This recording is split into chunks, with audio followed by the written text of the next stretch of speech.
റെസിപ്പിയുമായിട്ടാണ്. അപ്പോൾ അതെങ്ങനെയാണ് ചെയ്യുന്നത് നോക്കാം.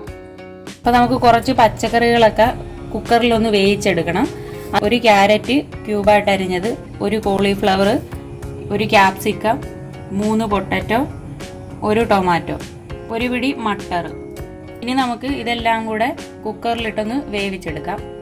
അപ്പോൾ ഈ വെജിറ്റബിൾസിന് ആവശ്യത്തിനുള്ള ഉപ്പിട്ട് കൊടുക്കാം. ഒരു 1/2 ഗ്ലാസ് വെള്ളം ഒഴിച്ചു കൊടുക്കാം. ഇനി നമുക്കിത് അടച്ച് വേവിക്കാം. ഇപ്പോൾ നമ്മൾ പാവ് ബജിക്ക് മസാല വഴറ്റിയെടുക്കുന്നത് ബട്ടറിനകത്താണ്.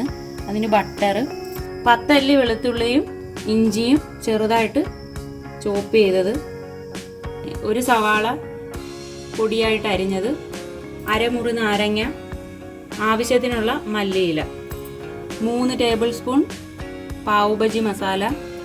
പാവ് ബജി മസാല ഇങ്ങനെ നമുക്ക് സൂപ്പർ മാർക്കറ്റിലും ഒക്കെ മേടിക്കാൻ കിട്ടും. 2 ടേബിൾ സ്പൂൺ കസ്തൂരി മെത്തി. നമുക്ക് പാവ് ബജിക്കുള്ള പാവാണ്, ബണ്ണാണ്. അപ്പോൾ അത് നമുക്ക് പാവ് ബജിയുടെ ബണ്ണ് കിട്ടിയില്ല, ഇത് ബർഗർ ബണ്ണാണ്. അപ്പോൾ ഇതായാലും കുഴപ്പമൊന്നുമില്ല. അപ്പോൾ അതിനുള്ള ബണ്ണ്, പാവ് ബജിക്കുള്ള മസാല റെഡിയാക്കാം. അതിനൊരു പാനിനകത്ത് ബട്ടർ ഇട്ട് കൊടുക്കുക.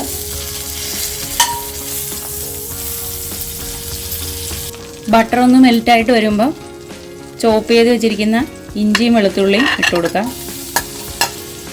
ഒരു സവാള പൊടിയായിട്ട് അരിഞ്ഞത് ഇട്ട് കൊടുക്കാം.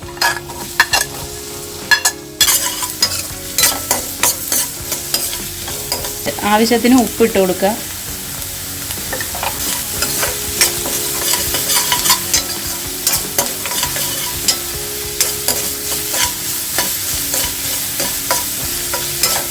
സവാളയും ഇഞ്ചിയും വെളുത്തുള്ളിയും നല്ലപോലെ വഴണ്ടി വന്നിട്ടുണ്ട്. ഇനി നമുക്ക് ഇതിനകത്തോട്ട് മസാലപ്പൊടികൾ ചേർത്ത് കൊടുക്കാം. 1/2 ടീസ്പൂൺ മുളക് പൊടി,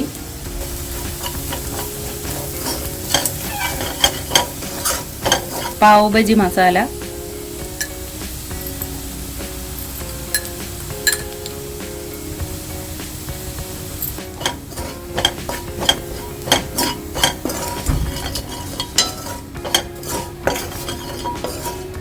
മസാലപ്പൊടികളുടെ എല്ലാം പച്ചമണം മാറുന്നു വരുന്നു ചൂടാക്കിയെടുക്കാം. അപ്പം മസാലപ്പൊടികളെല്ലാം മൂത്ത് വന്നിട്ടുണ്ട്. ഇനി നമുക്ക് കുക്കറിൽ വേവിച്ച് വെച്ചിരിക്കുന്ന വെജിറ്റബിൾസ് ഇട്ട് കൊടുക്കാം.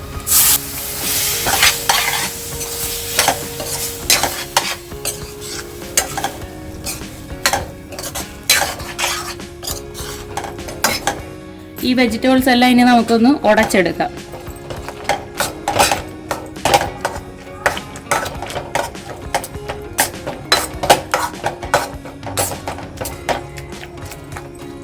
ഇനി നമുക്ക് ഗ്രേവിക്ക് ആവശ്യമായിട്ടുള്ള വെള്ളം ഒഴിച്ചു കൊടുക്കാം.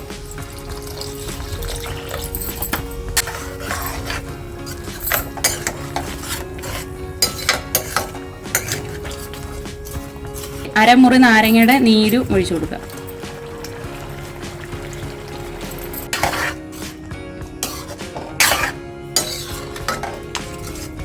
രണ്ട് ടീസ്പൂൺ കസ്തൂരി മെത്തി ഇട്ട് കൊടുക്കാം.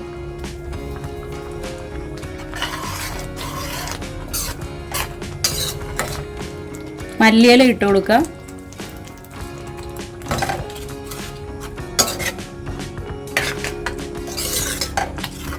ഇപ്പോൾ നമ്മുടെ പാവ് ബജിയിലെ ബജി റെഡി ആയിട്ടുണ്ട്.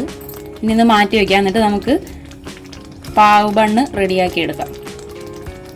പാനിനകത്ത് ബട്ടർ ഇട്ട് കൊടുത്ത് പിന്നെ മുറിച്ച ബണ്ണ് ബട്ടറിലൊന്ന് നമുക്കൊന്ന് ചെറുതായിട്ടൊന്ന് മൂപ്പിച്ചെടുക്കാം.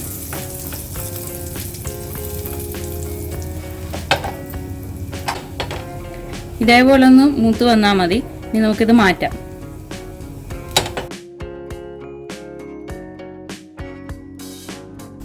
അപ്പോൾ നമ്മുടെ പാവ് ബജി റെഡി ആയിട്ടുണ്ട്.